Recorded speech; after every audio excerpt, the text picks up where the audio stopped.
Welcome back to Human First with Dr. Courtney. My name is Dr. Courtney Tracy. I'm a licensed clinical social worker and a doctor of clinical psychology.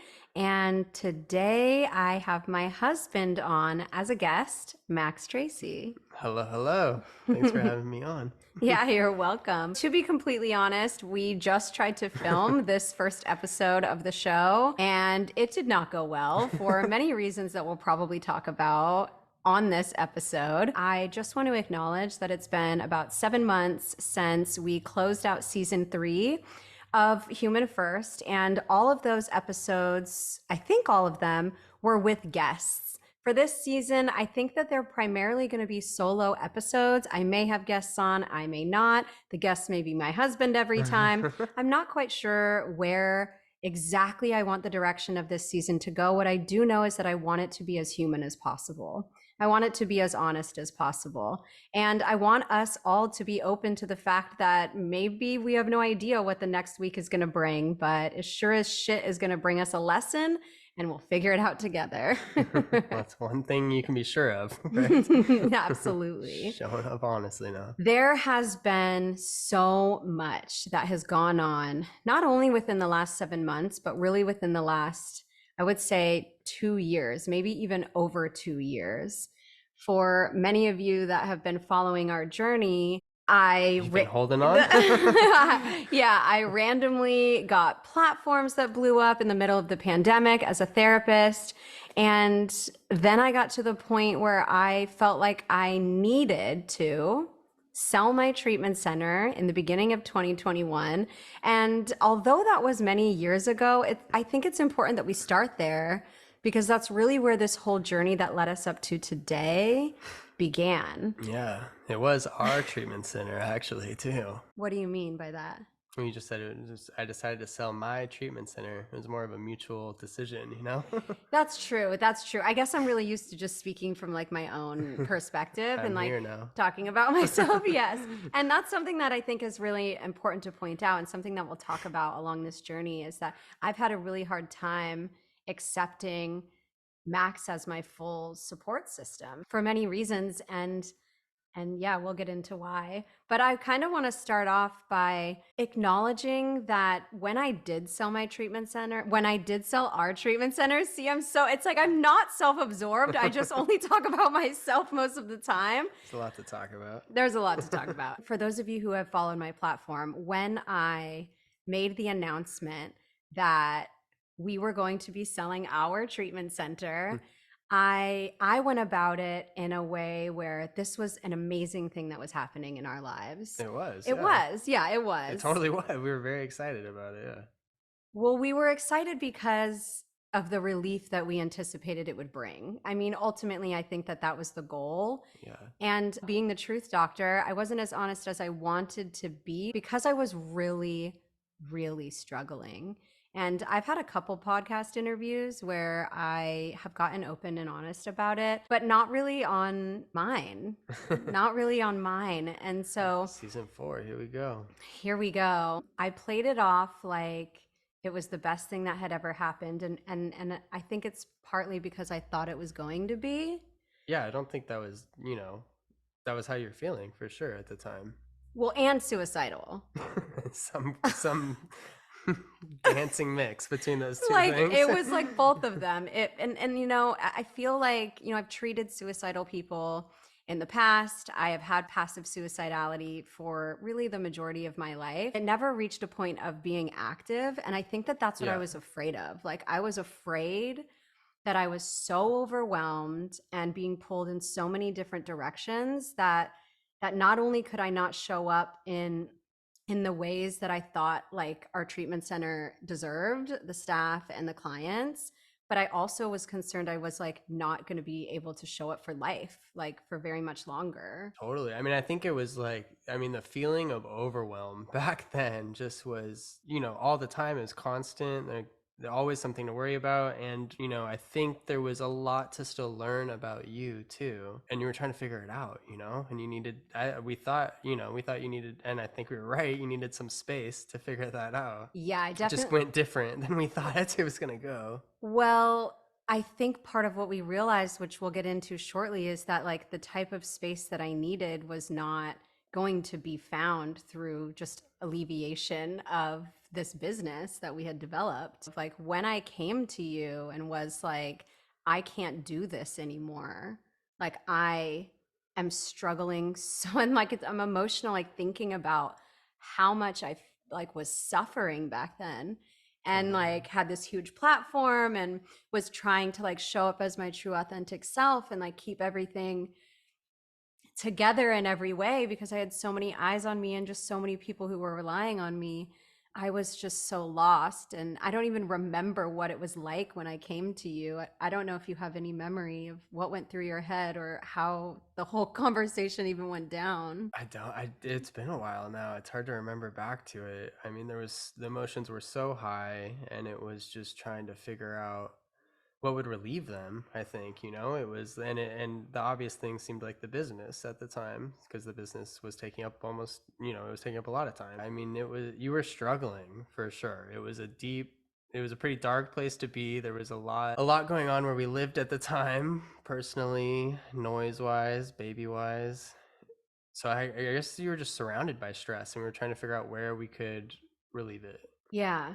Yeah, we're definitely looking for stress relief. And, for those of you who maybe this is your first introduction to me or to us or to To me. our, yeah, to Max, or to just like this whole platform altogether, you may not know that at the height of the pandemic, we had a 1.5-year-old or 2-year-old, and my dad had actually moved down to have a relationship with me and with our son that he didn't get the opportunity to have, and that I didn't get the opportunity to have with him. And he was diagnosed with MS within a few weeks of him coming down here. Your timelines, dude, always. Always. They always converge. Everything always happens at the same time. That's actually something that Sammy, our creative director, says. Like, she just like anticipates. If I text her that one thing is going wrong, she's like, I'm just waiting for the other 4 things that you're going to tell me within the next week. Here they come. It's really intense. But it got to the point where he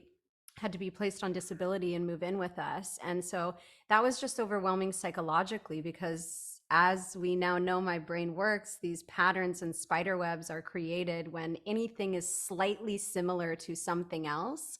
And so it was like this impossible situation where the overwhelm was everywhere, but now the overwhelm and stress was like rooted deeply in like childhood psychological trauma, coming to the acceptance that we won't be able to backtrack and have this like type of relationship that we wanted. Of course we can have a relationship, but he's like really disabled now, suddenly out of nowhere at the time when we were like ready to move forward. So he lived with us.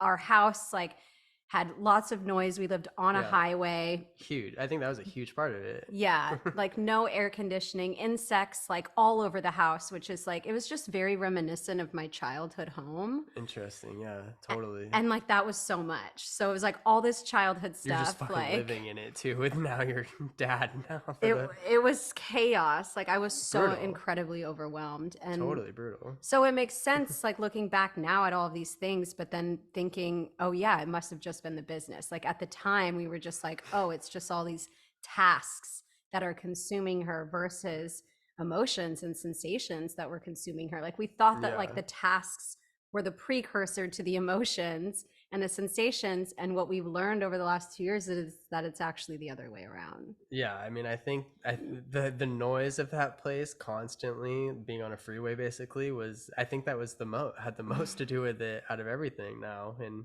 hindsight.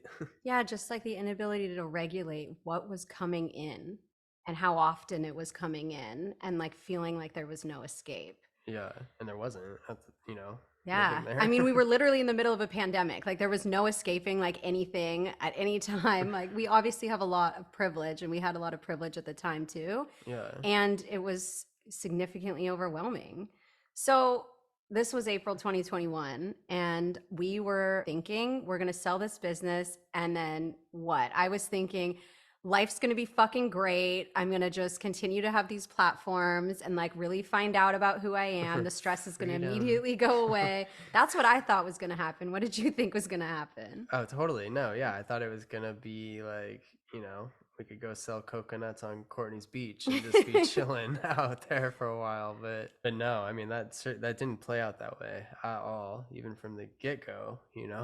Yeah, it really didn't. And for those of you who thought that that was like a random thing that Max just said, I have this dream at any time my life becomes too stressful where it's like, you know what? I'm just gonna leave everything behind and just go sell coconuts on the beach. I don't even fucking like coconuts, but I imagine myself just Coco's coconuts and like life is just so easy breezy on the beach every day, like getting your basic needs met.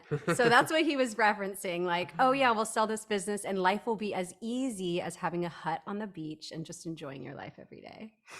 And that didn't Relief. happen. Yeah, no. It didn't happen at all. So 6 months went by. It's like the end of 2021 and like shit is just worse. Yeah. Yeah, I mean, it did get worse because more confusion came into the picture, more time and space came into the picture, and I think it allowed some other things to surface up. I mean, we certainly have learned a lot. We really have.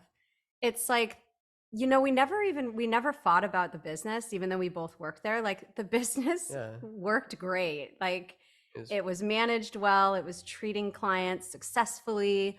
yeah. We didn't, It but was good intentions, it was like doing a good thing. yeah, It it was. It was a great business. I was just not in a great place. And what ended up happening over the 6 months was like, I ended up like this, it's not control, I guess, but it's systems and organizations that were present when we owned this business where I could have like these strategies and these patterns and all of these systems working a certain way. And I was able to like apply that skill that I have or that like need that I have in the business. And what ended up happening was I kind of shifted that even more so towards like parenting and trying to like manage my environment. So like our arguments turned in like we had such a hard time parenting. I mean, we had a hard time parenting Yeah, before that, yeah, there but was it a got period way there. harder. I mean, now I feel like we're on the same page now, totally, which is great. But yeah, we were going at it for a while. I mean, it was to the point where we were like, I don't know if this is going to work. Yeah, seriously. I mean, it got really like it was hard to connect and communicate and like to understand one another and one another's needs. Yeah. And your needs started to shift like further away from mine, and I was expecting the opposite to happen after we sold the business, because during the business, Courtney would mostly work in the business. I would mostly watch our child. And so we thought we'd have a lot more time together and be able to come together more. Yeah.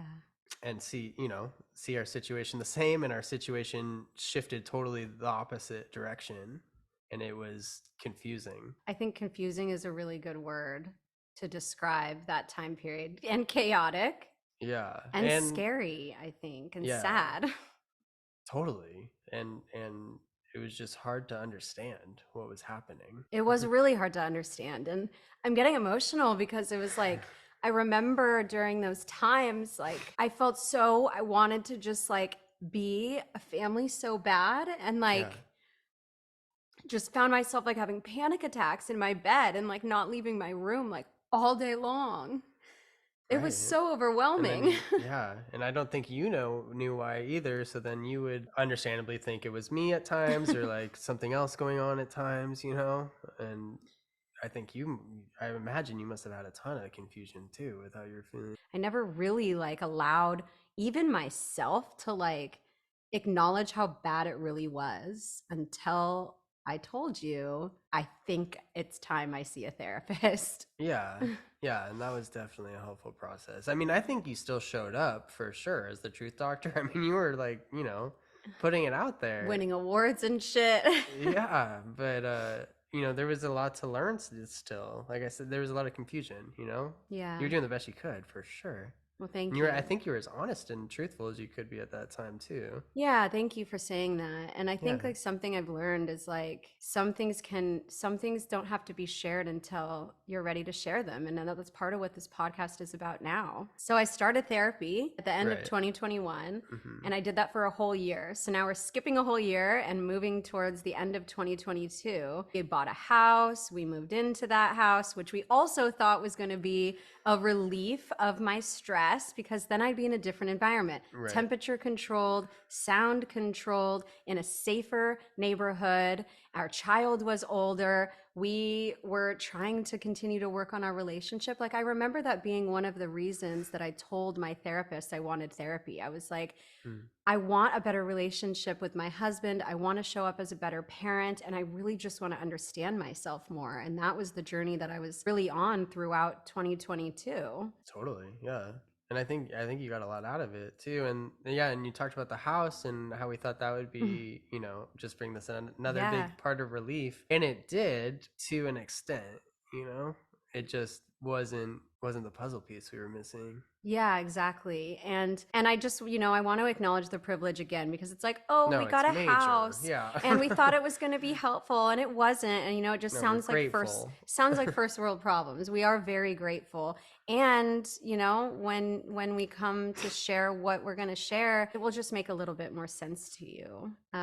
Why we're saying like it just wasn't the solution. And honestly, material things aren't the solution. And we're not saying that we thought that material things were going to be the solution. Those material things like were psychological. It was like our first family home and it was the safety for our child. And it was just like, it meant more to us than just like having a house, Yeah. like it was a home for our child and for us. And a major external shift in environment for you, right? And Yeah. that's we were getting a little closer, I think, to what was going on, figuring Yeah. these things out. That's a really good point. Is like we realized like there are just too many sensations happening in this house where my brain isn't working. Like my brain is malfunctioning and glitching out, and that's causing Stress. like my psychological mind to attach to it. It's causing my body to be dysregulated, and like everything was just a disaster. And then that's your whole perception, so then you're thinking out of that perception, and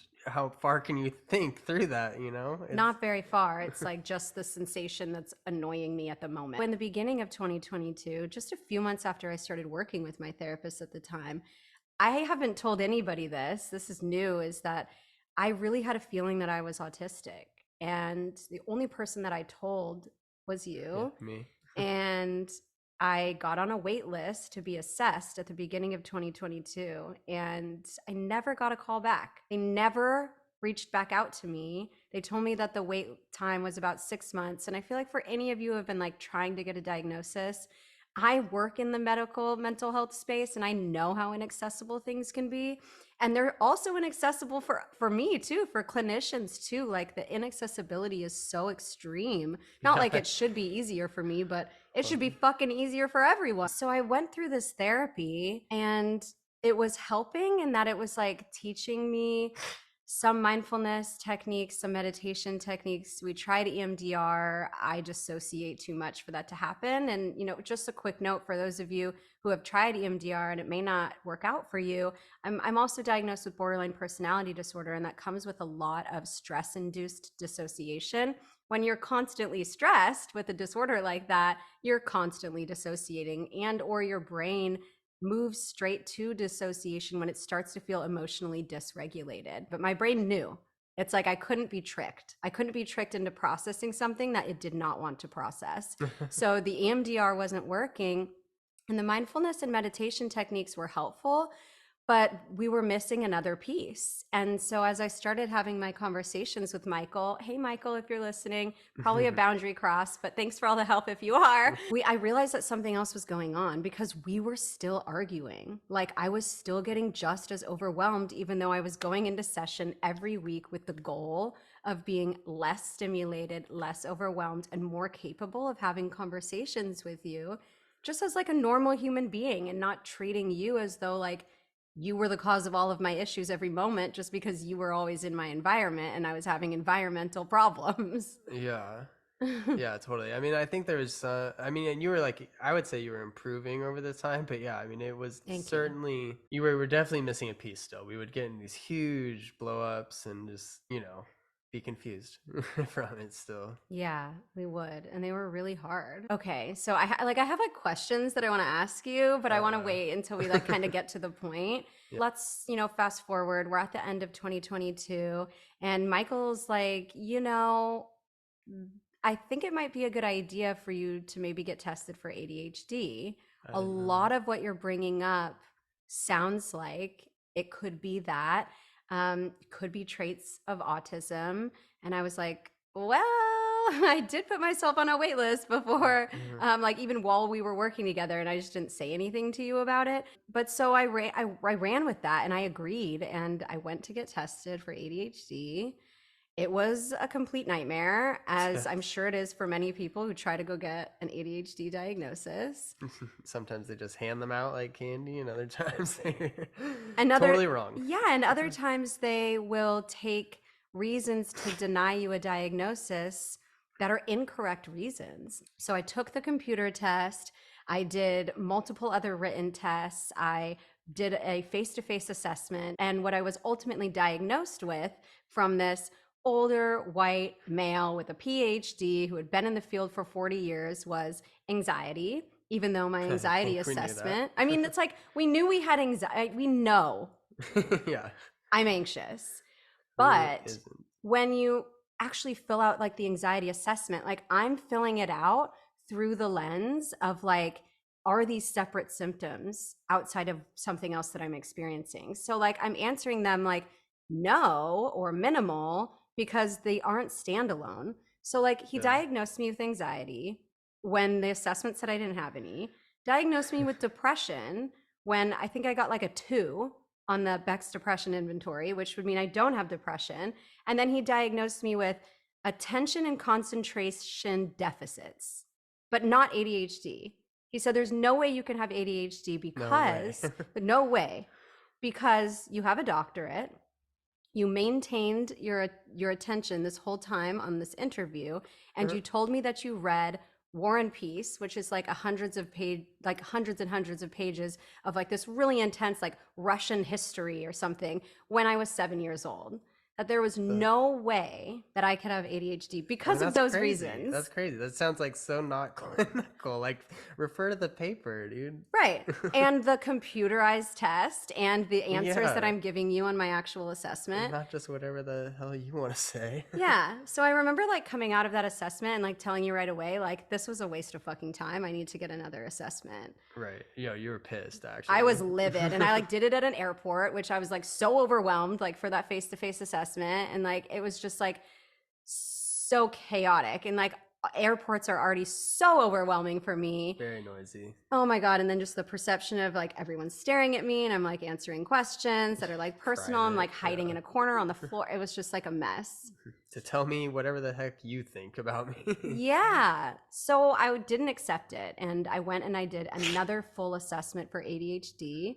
And I was like automatically diagnosed. It was like looking at all of the answers from the prior assessment I had had, looking at all the answers that I was providing now. She was like, you absolutely have ADHD. However, your diagnosis of borderline and your diagnosis of ADHD do not answer all of they aren't the answer to all of your behaviors and all of your symptoms. There's something missing. There's something else. And I was like, I agree.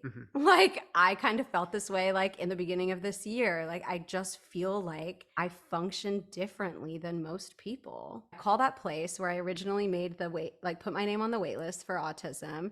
They act like they don't know who I am and ask if I want to be put on the wait list, which I'm like, no, I fucking don't want to be put on your fucking wait list. Like, for another year, like, this is such poor client care. There's no way your wait list was more than a year long. And if it was, you should have told me and redirected me somewhere else. Yeah, exactly. Why is the wait list the only option there? It shouldn't have been. They should have provided referrals. They should have called to check in. They should have known who I was when I called. Ridiculous. So I reach out to all these other psychologists for more psychological testing. One of them gets back to me. We go through the whole workup, which I do want to get into briefly, but I was ultimately diagnosed as autistic. level 1 autistic. And we will get into that more, but I want to ask right before that is you said you have always functioned differently and you've known me since I was 14 years old and I'm going to be 33. That's 19 years. Yeah, it's a long time. So what do I you don't know. I mean, it answered a lot of questions, off the bat. But I mean, when you say like that, I've always functioned differently, like before even knowing this, how did you interpret me just like being different? I don't know. I mean, it's hard now too to have this knowledge now. It's all kind of a jaded perception in a way. Yeah. But I mean, I try to think back all the way to high school, when we were met and together, and I don't know. I don't know. I just loved you. Like, you always wanted to be with me, constantly. I'd literally be in class. You would come and like interrupt the class to come have me go out to the bathroom just so we could like go hang out during the class. It'd be like my favorite class, like digital photography. But at the time it was just like, yeah, I love you, I want to be around you all the time too. But now it's like, well, maybe that wasn't totally normal. Yeah. So it's things like that. I don't know, it just was you. You're always you to me. You're still you to me. Hmm. It's just, I think we have more tools now, and I think we're picking up more tools now on how to best like operate you in a sense, how to keep you happy and healthy. Hmm. It means so much to me that you just like care about that and like still Of see me as course. me. It's just really nice. Yeah. But now let me flip it onto you. What that's got to be major for you to get the diagnosis. What did you think back to how you've always been your whole life? Well, like we went through the full gamut of testing where like I think it was like 6 or 7 different tests. And I I think took you some, took one or like, two. I think you took 3 or 4 Okay. actually, but you just did it in 2 buckets. Maybe. This Yeah. something like happened as I was taking those tests, even. Yes, I'm a doctoral level clinician. Like I understand these assessments, but like the 2 diagnoses that I knew the least about in this field Right. were ADHD and autism. Seems so like intentional of your brain now to do that or something. Yeah, like I literally knew nothing about them. So what was so interesting was, and first of all, like I originally thought that I may be autistic because of TikTok. Okay. So I understand that, there's this self-diagnosis and everybody's giving lists, and then even people relate to other people's lived experience. And why does everybody think that they're neurodivergent now? And like, I, as a clinician, have both perspectives. Like, yes, I think people are looking for labels and answers to questions that they've had for their whole lives. And I think that some of the time, maybe more often than not, those answers that they're finding through the internet are correct. And they're just hoping for a professional to be able to confirm that what they believe to be true is true. I would say sometimes it's not, but sometimes it is. At least it gets people thinking, right? That's a huge Yeah, benefit there. exactly. So like as I was filling out these tests, I'm like, oh fuck. Like these are Yeah, the I remember questions. that, you saying These are that. the questions for determining whether or not you are autistic. Like Yeah, you these were are me for like having these aha moments. And it's funny you remember too, I came totally. out and I like opened it and I was like, I'm autistic. Are you kidding me? Like the way that I answer these questions, like I remember, so something that you learn when you're becoming a therapist is that when you give screens and assessments to clients, like more often than not, and this is just what human beings do, is like they'll tend to answer how they want to answer, like whether they like want the diagnosis or whether they don't want the diagnosis. Yeah. And so there's actually like back end ways for people to be able to tell if you're being consistent or not. Like, and that kind of gets more like higher level psychological assessments, but like we can determine, I mean, we don't know for sure, right? But we try to determine it based off the answers.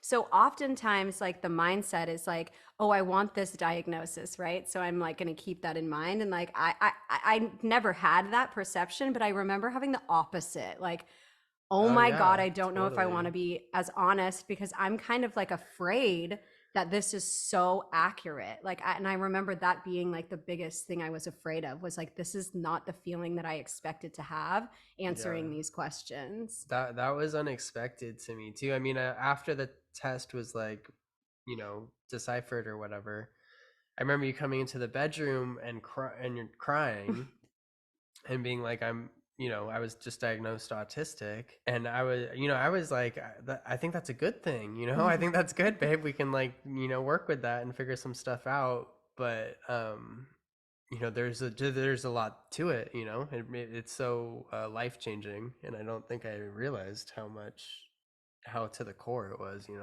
I didn't either.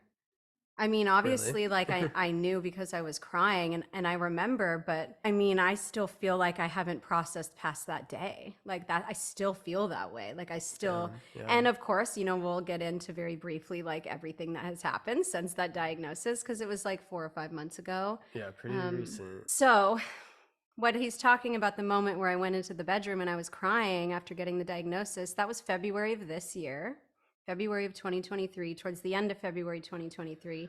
And we had actually started IVF in November, shortly after I was diagnosed with ADHD.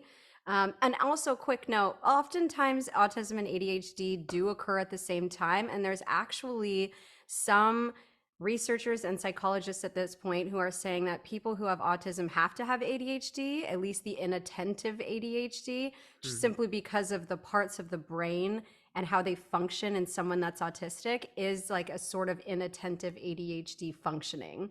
And so, like, they can be separate things, obviously, and they are separate things, but there's a level of inattentive ADHD that's potentially present in someone that's autistic. And so it might Sounds like the lines aren't like super clear. and they shouldn't be. I mean, they came out with that study about all of the diagnoses in the DSM and how like out of like the Right. criteria for major depressive disorder, for example, like those symptoms are found in like so many other diagnoses. There's only so Call many it the human experience. condition. Yeah, exactly. Yeah, I cut you off a little bit. He No, was you're saying like it's good, called yeah. the human condition.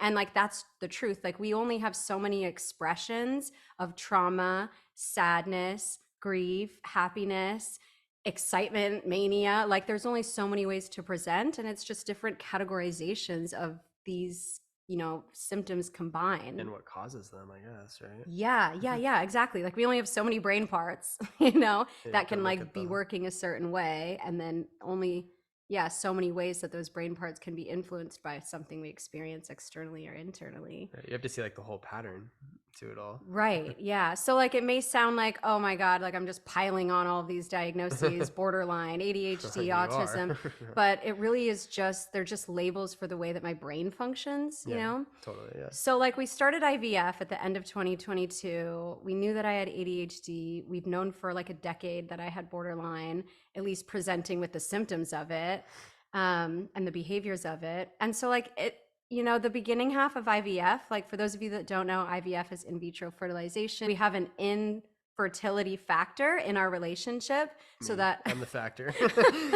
so that causes us to have to, do the embryo process on the outside, in vitro fertilization. So we did the first half at the end of 2022. I don't really like needles, even though I have really tattoos. like needles. Like, well, okay. Maybe that wasn't fully honest. Well, okay. Well, I'm thinking about like the first half of IVF. Like it was more so like I don't really like needles. It wasn't like as intense of a situation the first half. So like the shots like they when go you did it, yeah. So like the shots You're brave for the then, first huh? half like go in just in your stomach. They're like half an inch long. It's just like super different. So It was like one, I think, at a time, basically, right? one or two, sometimes three. It's There's like we'll level up. yeah. So we did the first half, but then we had the second half that we had to do. So I get diagnosed. Dum dum dum. So I get diagnosed as autistic towards the end of February 2023. I think it was like the 20th or the 23rd or something. And 3 days later, after bawling and finding out that I'm like a completely different person than I thought I was, in a good way, which is how we'll probably spend the rest of this episode. Yeah. I went straight into injecting, or Max, I guess, we went straight into injecting me in the butt with intramuscular needles that were 1.5 inches long, twice a day. A bit bigger, and the oil, the way they go in, is very slow. Yes. And so like I'm feeling trapped. Like, so basically every morning we wake up and Max has to do a shot. Then every night Max has to do a shot. At like 10 p.m. like 10 p.m. This and is like right before bedtime. right before sleep, right when we woke up, like before we No take our baby to rest. school. So chaotic. So find out I'm autistic. Now please physically traumatize me for the next like 6 to 8 weeks. Perfect timing. It was a nightmare. I start having like really intense trauma responses, convulsing, shaking, Your not body sleeping. your body fully responding in Completely. trauma. Like I'm so afraid of having to do this and I'm trapped in it. Like, and when I say trapped, it's like, yes, we made this choice, but I didn't necessarily make the choice to find out such life-altering information. I didn't expect this. And then to go straight into a life-creating situation that was like really traumatizing. And it's really expensive to do IVF. It's very like emotionally taxing. Like we're in the middle of forming our like next child. Like I don't want to back out of it. Yeah, not really an option, like not an option because I don't want to do the first part again. Like I don't like needles. Like I don't want to do it again, and we don't have the money. And you're this far already. Oh my God, it was so much. And so, in order to get through the process, I'm having to like put ice on my body for like a whole hour in the spot that I need to do it, which is like, the body's like, what the hell is going on? Like you're just freezing me and like literally being in freeze mode the whole time, every morning and every night. And like that's something I teach to my clients and to my audience is that like your brain only knows what you're experiencing. It doesn't really know why you're experiencing it. So like my brain and my body were just like, what the fuck is going on? Like you're just so stressed, so traumatized. I mean, Like you'd be shaking all the time, like trembling. Like it was so intense. It was. And like, we had this idea of like, we're going to make the Truth Family account and we're going to have everyone follow along on this journey of IVF. And like within like 2 days of like doing these like in intramuscular shots, I was like, I can't do this. Like I can't record. Like feel like I'm dying. Yeah. I mean, you showed up as much as you could and then couldn't. Yeah. Right. So I'm traumatized as fuck. I'm newly diagnosed as autistic. Like, and we still are trying to figure out how to communicate better. Like now that we finally know the true barrier between me and the world and me and you and me and our son and me and everybody, me and fucking everybody. That's always been the case my whole life. Like, why is it so hard? Why am I so different than everybody? Why is this so difficult? Why is it so difficult? Totally. Yeah. I've certainly had that question a lot. So simple things are just so difficult sometimes. I know. But yeah, I mean, we're certainly still learning, and I feel like we're making a lot of good progress. But yeah, it's been slower, I think, than I initially thought when you walked in the bedroom. We get this diagnosis. We do IVF. I push my way through it as long as I can to the point where I have to go to the doctor. I was getting so dysregulated. I was like severely depressed from like how traumatized I was feeling. I like wasn't getting out of bed at all. And I was like, I just can't do this anymore. Like we have to find a different way for us to close out IVF. It ended up being successful, even though we had to cut the medications short. Yeah. So yeah, thank God. Yeah. Awesome. So we're very, very grateful and just hoping that everything continues to go well so that we never have to go through this experience again. I really wanted a third child, and I just like, at least at this point, like I can't do it, like I can't. I'm not in a place to like even think about it. And I know you don't even want a third one. I always wanted two, so yeah. So like I guess I feel bad for you, but yeah, so we're in agreement right now. I think what I really want to address, because this is what really shifted our relationship, I think, over the last few months since getting this diagnosis of me being autistic. I want to start with, how do you view me now through the lens of autism in comparison to how you viewed me before through the lens of borderline only? That's a really good question. I mean, it wasn't, I can speak to like the autism part. I wasn't referencing it so much for the borderline, but with the autism, like there was definitely a compassion that came in and like a more just leaving more space to kind of understand more, be like more accepting, I think, of the things that you did. I think that was a huge thing. In the past, it was more like before the diagnosis, it was more of like I wanted to just like help you, but like to like get to help you in like a neurotypical way to be able to do like neurotypical things, and just learning that you're not, it's like obviously not the right approach. Right? It's Yeah. more of an accepting approach and figuring out. I mean, I have so much to learn still about autism, so it's like learning and figuring out what just the best thing is to do. I just would think it was more you being mean. I feel like at the time, at those times, and that you were, I don't know, for some reason more capable with just that diagnosis, which seems kind of, incorrect. But now kind of the blow ups and things like that are just, the perception of them is a bit different, right? Like why they're actually happening is different. Yeah, and I feel like that's like something that I really got out of it too. I never knew why I was having such intense meltdowns. Like I never knew why everything was so overwhelming for me. And like the external messages that I like would constantly get was just like, because you're fucking controlling. Like, and not just from you, just like from my parents and from my friends. It's just like, you're fucking controlling. Like, you're obsessed with having everything be the way that you want it to be. You think everyone else around you is wrong and you're the only one that's right. You're totally inflexible and are selfish in the way that you want things to go. And you're weak. Like, fix yourself. Like, I know that these things have happened to you in your life in the past, but like, when the fuck are you going to grow up? Like, those were the messages that I was constantly receiving. And so it made it impossible. Like, I could never focus on the why. It was always on the like, it wasn't like why it's happening. It was like, how are you going to make it stop? Right. And that's like actually what ended up being like where we're trying to find all these solutions. Like, okay, she's having significant overwhelm. Let's sell the business. Like, how are we going to make it stop?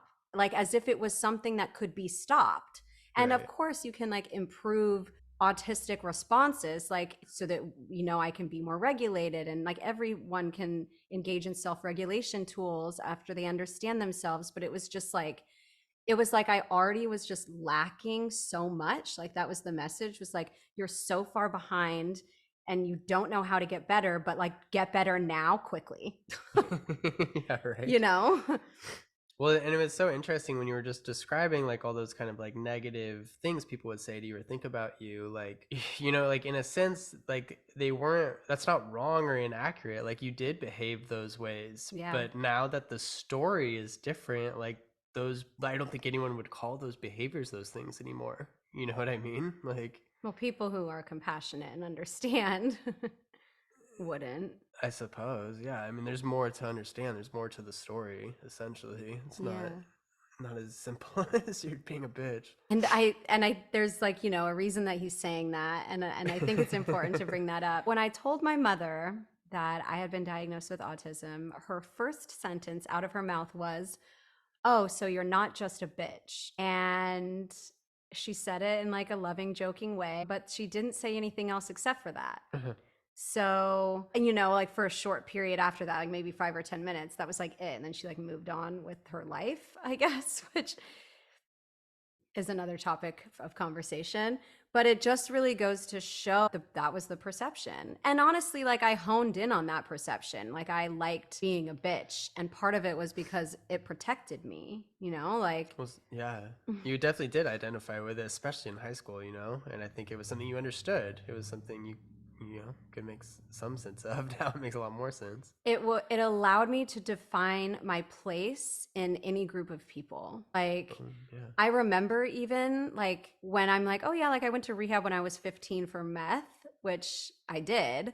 But when people ask me like, oh, and then did it just like cure you? And it was like, no, I went to rehab because I wanted to be seen as the drug addict in the school. Like I needed an identity, like I needed a label. I needed to know how I was supposed to function. Like, it's like I was always just searching for some way for people to understand me so that I could at least understand how I was supposed to be showing up. It never helped me understand myself more. But if I knew the expectations of other people, good or bad, I could just meet those expectations and not have to worry about it. So like being the bitch, being the slut, being the liar, like it was just, I'll just be that because it's easier. It keeps people away from me. And it makes sense why life is so difficult because I'm a bitch and a cheater and a liar, you know, like it was like a false story that everyone bought into because there was no other story at the time. So do you feel like that has changed now post diagnosis? Yeah, I mean, significantly. All of the behaviors that I enacted, which have no excuse in any way. I mean, I know we've talked a lot about like, you know, perceiving those situations differently now. It doesn't justify like the pain that I caused myself, like the feelings that I know that I'll have for not only like the things that I did to myself and other people, but also just like having those experiences and just like knowing how dreadful they were, like just being mean or being unfaithful or drowning myself in drugs and alcohol. Terrible, you know? And then like the effects that it had on other people and primarily on you, like those things are not okay. Yeah. And at the same time, it does give me the ability to forgive myself a little and to realize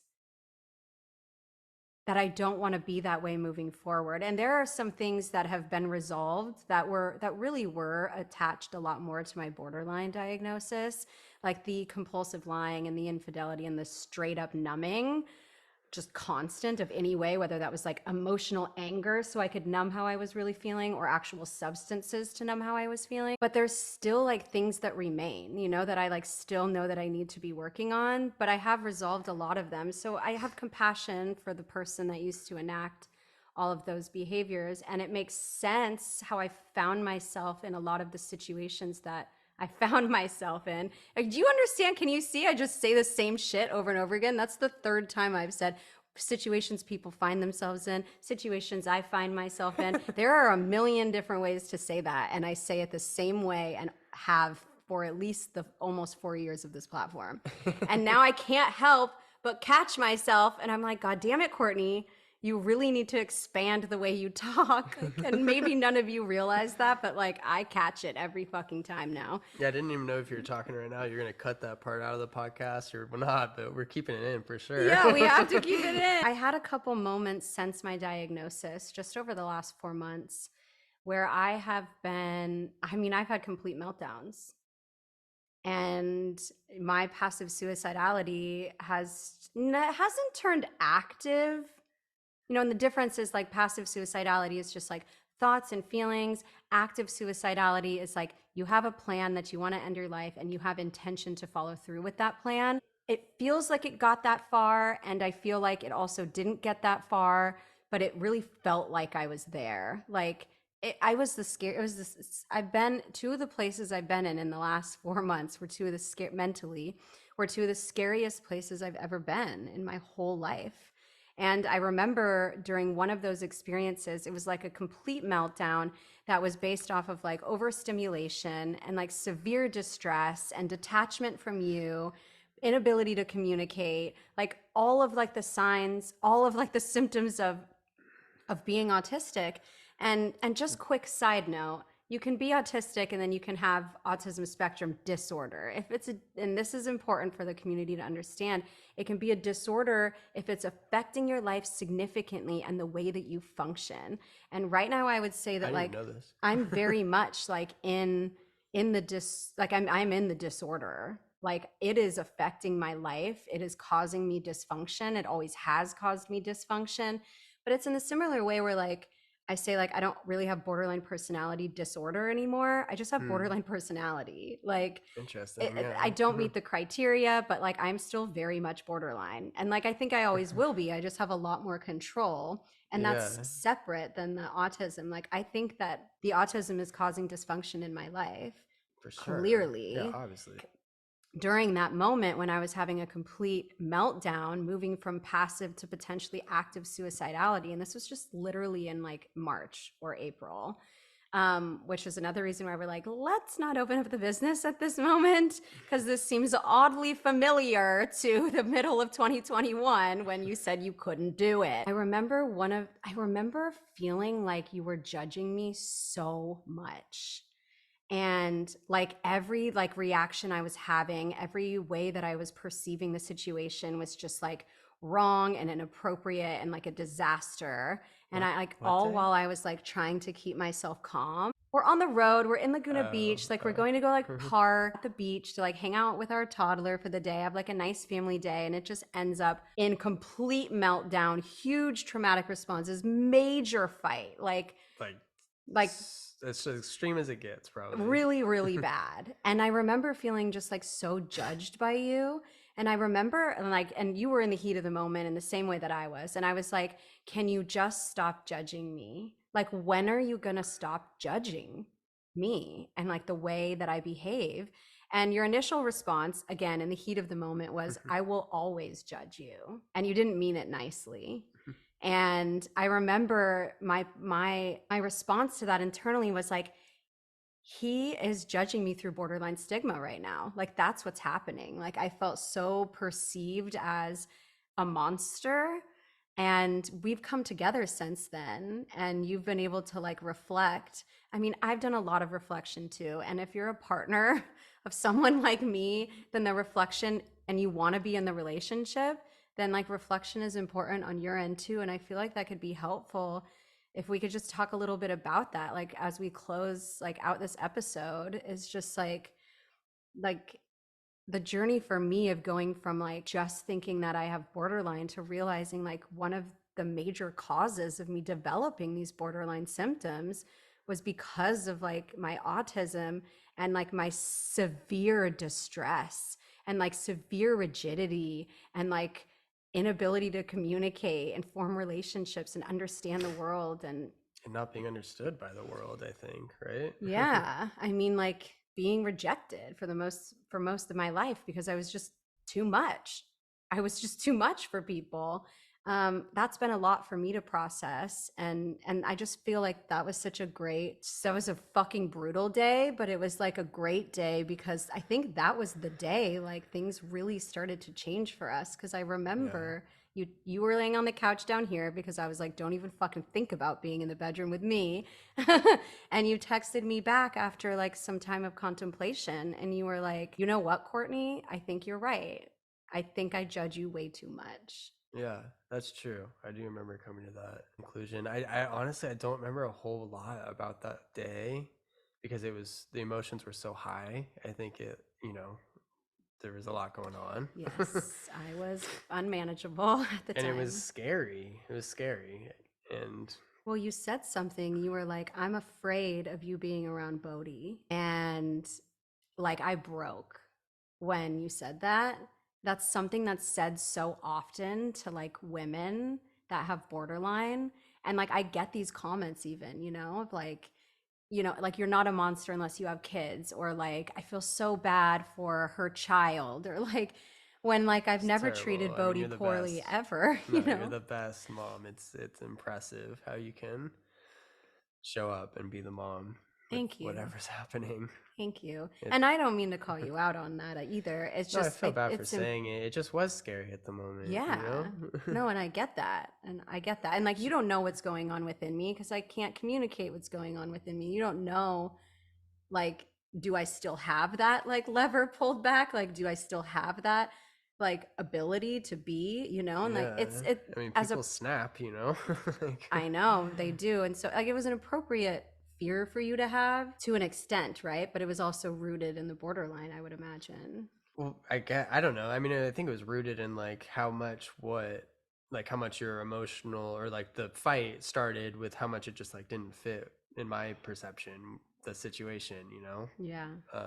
So I think that's where that came from. Yeah. But it was just so nice, like when you reached the point where you were like, you know what? Like, I do I do judge you too much and too harshly and incorrectly. And this was even Yeah, after the diagnosis, which is why I think right. it's important to talk about, because it's not like the understanding just came right away. And like the change certainly is still something we're like S- really working Still on. going. Yeah. When was it? How long after that diagnosis It was like was that two fight? months after. Damn, that's a while too. Yeah. And I feel like that was the last one though, No, it right? was. That's why I was like, it's so important to bring it up, because it was like a breaking point for us. It like broke in a good way. Like it broke the pattern of I like you like needed to judge me because you needed to protect yourself. Yeah, there's like Like a after safety. everything that I've put you through over the years and that we've been through, like that judgment was a defense, that judgment was a protection, and like and it became something that was unconscious and that was automatic, and we reached a point where it was like, wait, like, Yeah. and in the same way that I judged you for almost 2 decades of like, you're the problem in my environment. Like my environment is difficult, it's uncomfortable, it's unstable, and it's you because you aren't making it stable. Like, That's and an that was like interesting the perception. combination of the autism and the borderline. It was like, it's your fault that I'm having all of these problems because you're the closest person to me, so you must be the reason. So you're blaming me while I'm blaming you. Yeah. You know?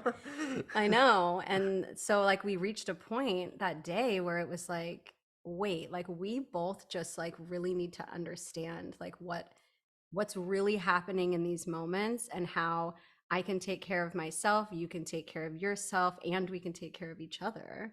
Totally. I mean, yeah, don't want to get back to those places again, you No, know? yeah, we don't. And we have another little one on the way, and I'm proud of us because that was only like what 2-3 months ago, and I feel like we have Yeah, come so far in that our feels a long time ability, ago. yeah, like to communicate, to create systems, to become a team. It was just like this third wheel that like was fucking invisible but was like directing our relationship, Yeah, like, yeah.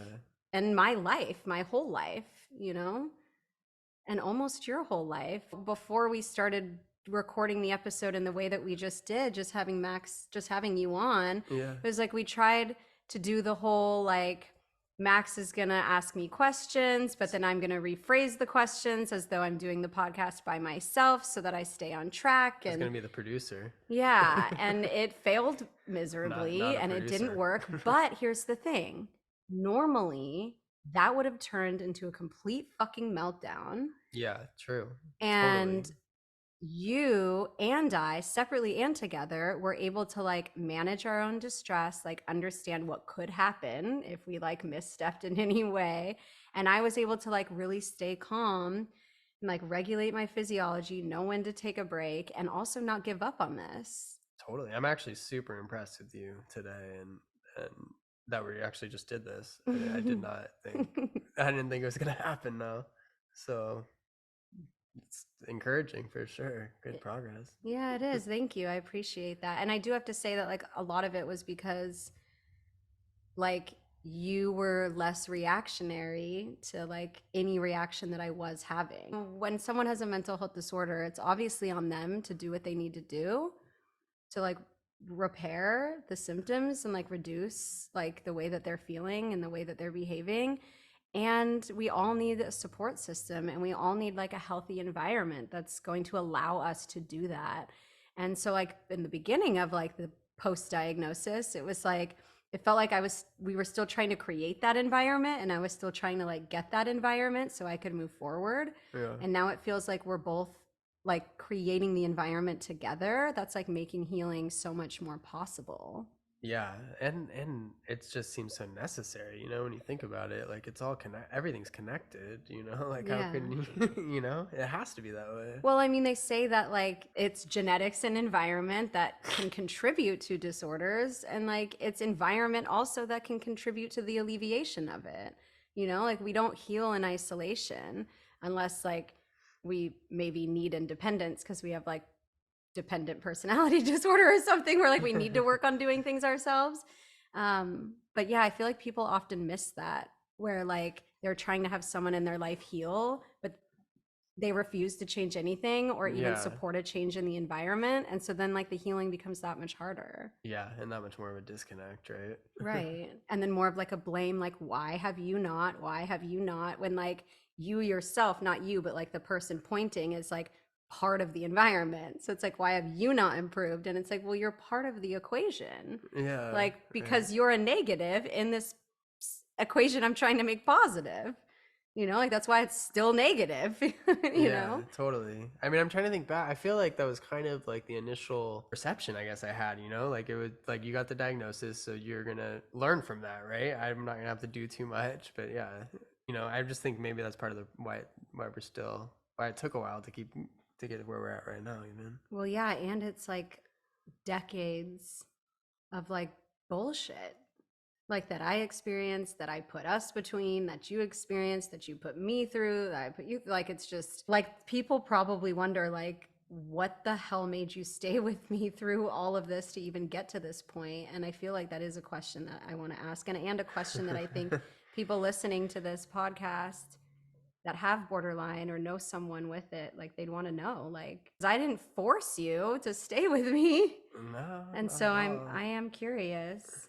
I don't know if I have the answer to that, honestly. I mean, I love you, and I have always done my best to see you, and like it's just never been fair that like you're in pain. Like I know like at your heart that you're such a good person, and you know, and it's always been confusing again that you know, someone's so good and someone can be so mean at the same time or something, you know, like Yeah.